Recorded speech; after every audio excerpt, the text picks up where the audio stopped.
Previously on Two Up and Overloaded, we took a wooden houseboat into the wild jungles of Borneo. Yeah, be careful. And we were in search of the elusive orang-utan, the people of the forest. And we found our first orangutans, as well as proboscis monkeys. But as night descended on the forest, we began to prepare for our first night deep within one of the most remote and dangerous jungles on Earth. So we were going to be sleeping outside, but it was on a boat, this wooden houseboat that we'd been taking into the jungle on a river. I was excited to sleep at night in the outdoors. Yeah, now they were going to have a mosquito net over the bed. Yes. Which was very, very nice of them because there were lots of bugs. There were lots of bugs. You could, like, the whole forest sounded like, yeah, the whole entire ecosystem of small things that would eat you. Yes, it did. But we weren't ready to go to bed yet. In fact, we were going to go walking into the jungle. Into the depth of danger. Yes, in the night with a local guide. Because apparently nighttime is when the forest really comes alive. All the critters and the spitting cobras and spiders. Yeah. And this is the story of that incredible night we spent deep in the forest and our search the next day for the elusive and great king of the jungle named Jacob. Hey everyone, nice to have you here. We are Tim and Marissa, no tear. I ride in the front and I'm in the rear. We travel the world and we pack too much gear. Oh, all the places we'll go. Through rain and through sleet and through mud and through snow. Oh, all the things we'll see. We've been to a country or two or three. Oh, all the fun we've had. You have you along would make us real glad. So give us a like and hit subscribe to join us along our epic ride.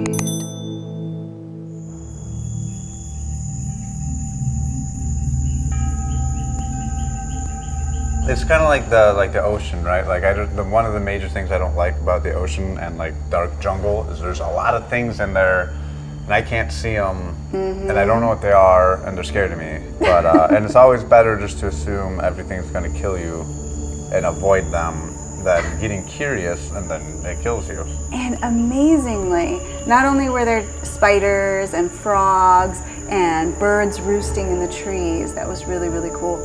But I thought the coolest part were the glow-in-the-dark things. Straight out of Avatar. Yeah. Just insane. It's like those glowworms I had in like the 80s. I don't know if anybody else remembers those. Marissa doesn't. But I had like those little glowworms, little plastic thing, that little nightlight at the bottom. Yeah, I mean, it's like all of your jungle fantasies come true. You know, that whole Avatar fantastical experience of walking through the jungle at night and all of a sudden you realize there's things glowing all around you and it's all alive and not everything is out to hurt you. Most things are. Actually, okay, I take this all back. The freakiest thing about this whole walk through the jungle at night was the fact that when you have your flashlight and you shine it anywhere in the jungle, you will see Tim green spider eyes reflecting back at you. Yes. Unblinking, freaky, green iridescent spider eyes everywhere.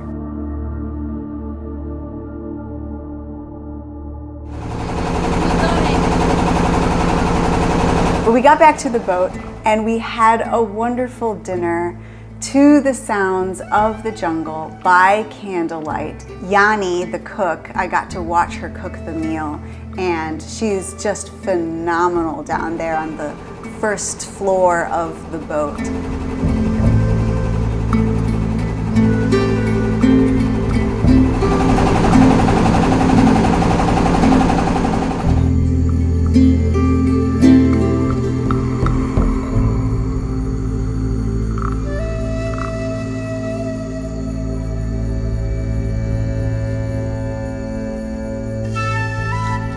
And we went to sleep to the sounds. To the millions and billions of sounds. Yes, of the rainforest. It was super awesome, super awesome.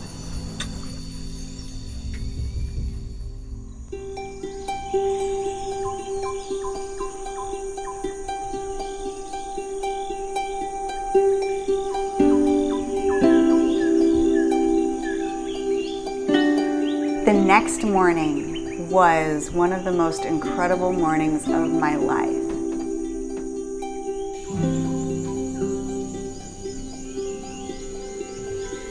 Just the sounds of the forest and waking up to those sounds was pure magic. And the sunrise and the, you know, through the clouds, through the tops of these tall trees, like, you know, just, it was just stunning. Visually and audibly,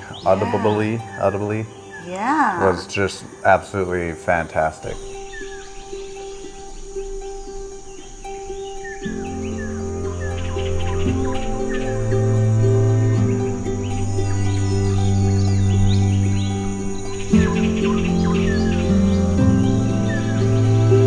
It was so alive. Every part of that forest, it was like they were all coming together in a chorus to praise the sun for having risen again. It's nature's iPhone alarm clock going off. Yes. Good morning. It's the morning that we just woke up here in the jungle of Borneo. The sounds throughout the night and this morning were so magical. And I was so tired, I just fell right asleep. But I remember waking up a couple times just to these peaceful sounds, and it would put me right back to sleep again. And the air here is so clean and crisp, and everything feels so full of life. We're just surrounded by complete biodiversity, and it's really magical. And one of the most incredible experiences I've ever had, for sure.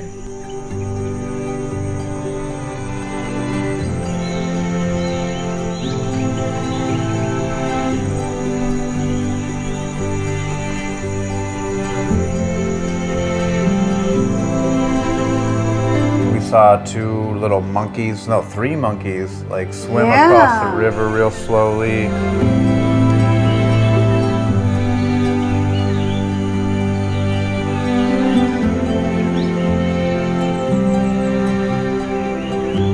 There was this little bird, this little tiny bird that made a little tiny nest on like this like little bamboo shoot weird thing, and then within the nest was just like this even smaller, it's the craziest, tinier egg.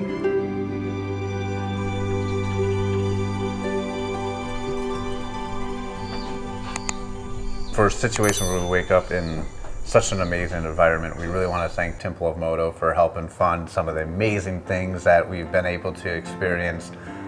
Temple of Moto is right up our wheelhouse, it's right up yours as well. They're a motorcycle adventure company, tour company that will take you to exotic places, and you might not wake up on a houseboat and see orangutans, but they're really, really beautiful. Very unique accommodations. Yeah, you know, beautiful tents, you know, like you're not in a one-person tent and stinky and smelly and making, you know, Folgers instant coffee.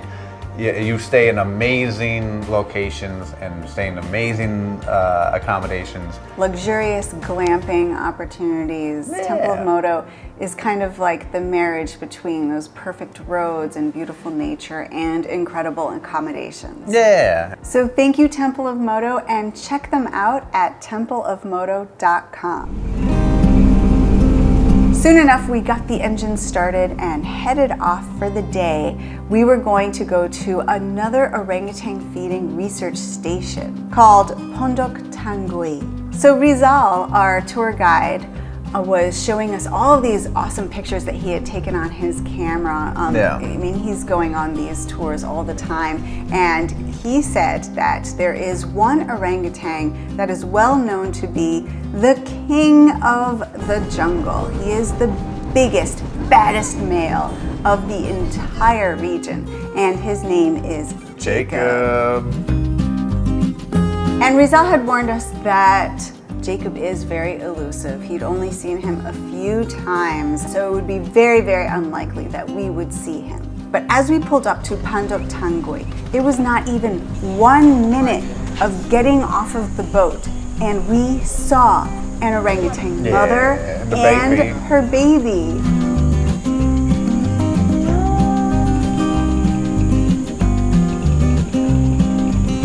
And the babies are so fuzzy. They're like dust bunnies under the couch, you know? They're like in and out of this reality, you know? It's like I'm taking pictures of them like, oh, it's not in focus again. And it's just because they're just these like little poofy things.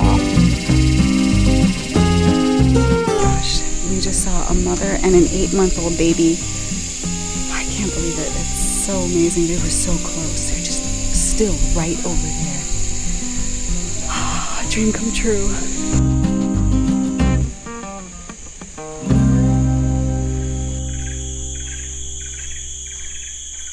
And we also saw those naughty monkeys. Yeah, when we got to the feeding station, these macaques showed up first to attack the bananas.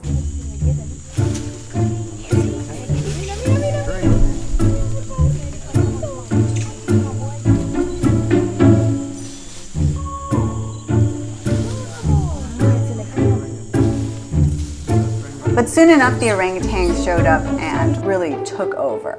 That's Mama. That's a Mama. See, she's a little baby. Can I just say how cool it is how orangutans eat bananas?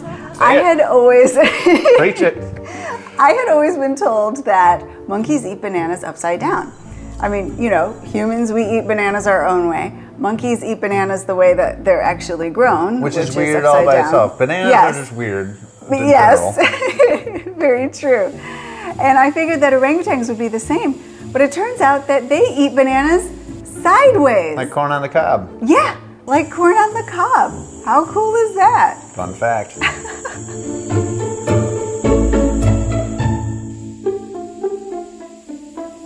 When we got back to the boat, you decided to try your hand at being a captain. Is it a captain? A ship? Yep. Sure. I sure was. Put my hat on. I was like, not a pilot, it was a captain. Yeah, we had a small mutiny. There's like a delayed reaction on the boat when you like turn and like when things actually like come into play. But I didn't hit anything. The captain actually hit a bunch of stuff when he was driving. That's true. There's a lot of foliage in the river, and he was hitting that stuff. To me, it was like Grand Theft Auto. Yeah, you were Vice perfect. City. Yeah. Chicken and tempeh. That fish. Okay. Oh, is there?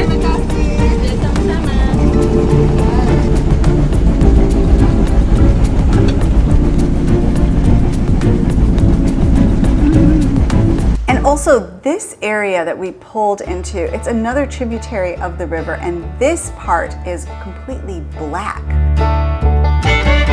The water is so dense and dark that it just reflects up as if it is oil.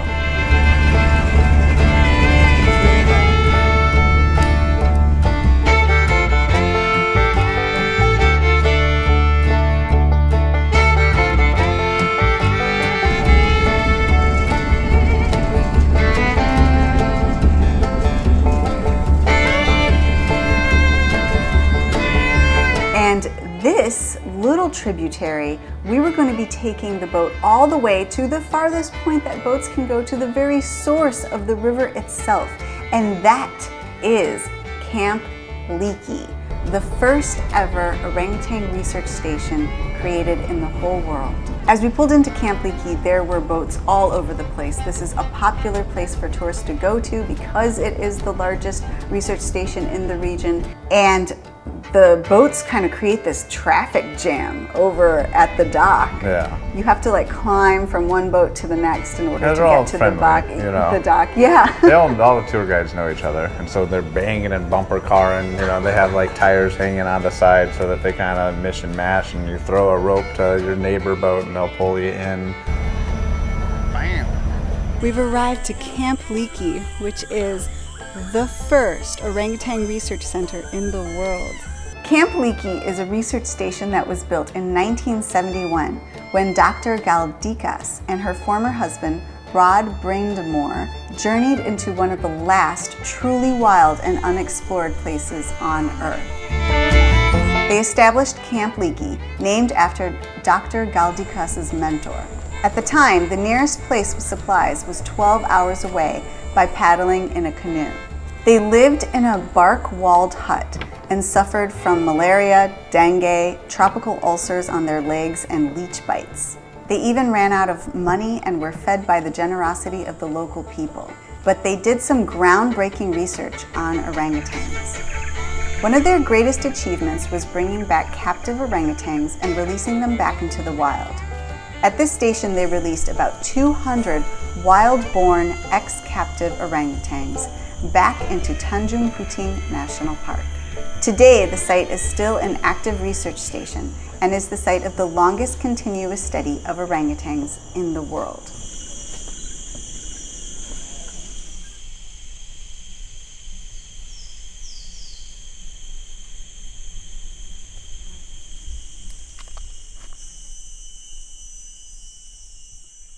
Oh, and we saw those little things that were bouncing from time frame to time frame. Yes, these little white bug things, Dr. they were Seuss. so weird. Ridiculous. Yes. If you showed me it on the internet, I'd be like, AI, false, this is not, those don't exist in this realm.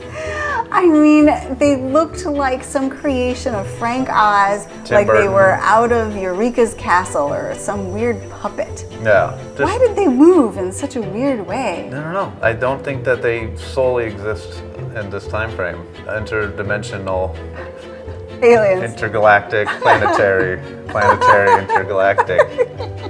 Period. One of these. And then we heard a rustling up in the trees above us, and guess who it was? Jacob, Bam. the king of the jungle. Yeah.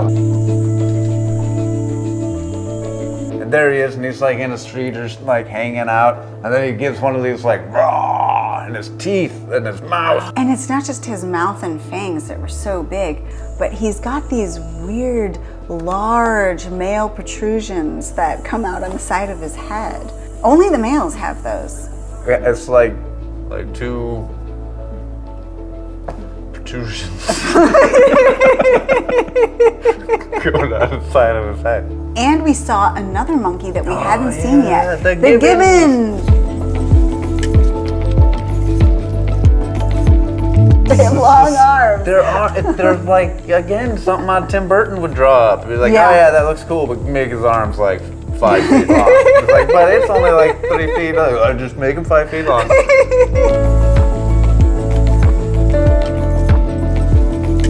And then here comes Jacob. Yeah. Big old dude. King Kong of the orangutans. Yes, and he was very harmonious with everyone else. Yeah, he was a pretty good shy for such a big Good king, guy. though. Yeah. Yeah, a very good king. He seemed to really get along with people and just kind of let them do their thing, and they all let him do his thing, that's for sure. But the majority of the time, he's eating his nanners to the back, and everybody's like, Yeah. Jacob's here. And he's like, oh, I'm here, but leave me alone. Yeah. And it's like, Very shy. yeah.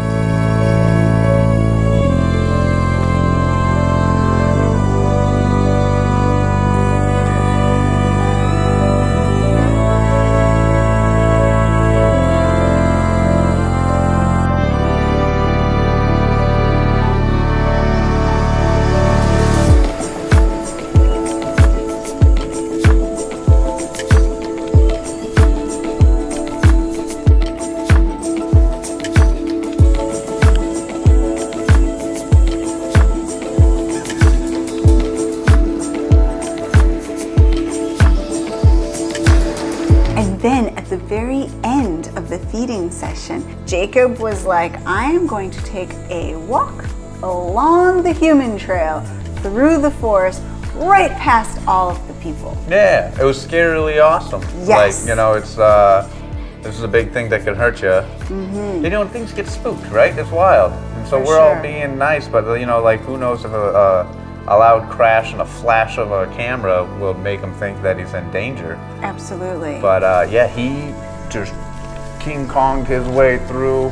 Absolutely massive. His muscles are just rippling under that orange fur. But he walked through and just walked right into whatever the forest. through. I had felt fully accomplished. Yeah. And it was nice. We got back on the boat and we got ready to have our final evening of our journey. And Rizal and the others on the boat had a big surprise for us, which was really mind-blowing. I did not expect it to be as incredible as it was.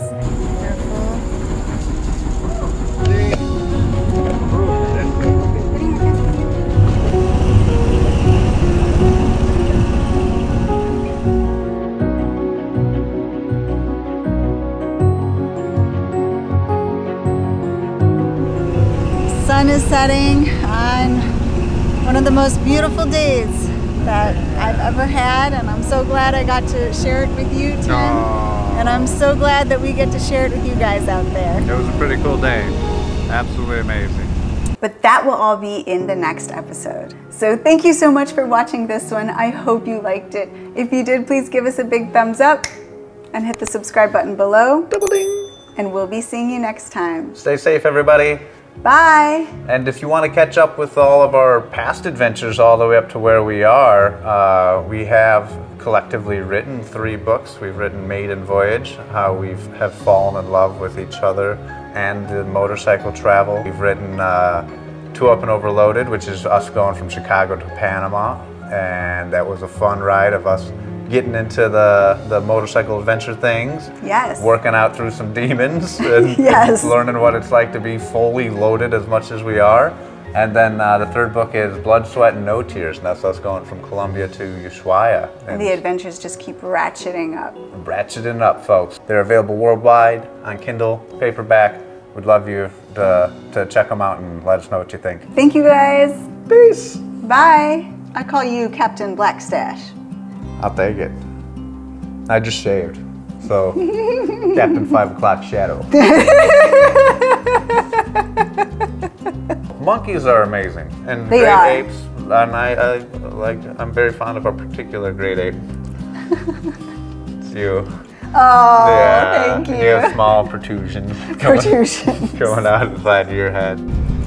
Can't use this footage if it's got old man titties.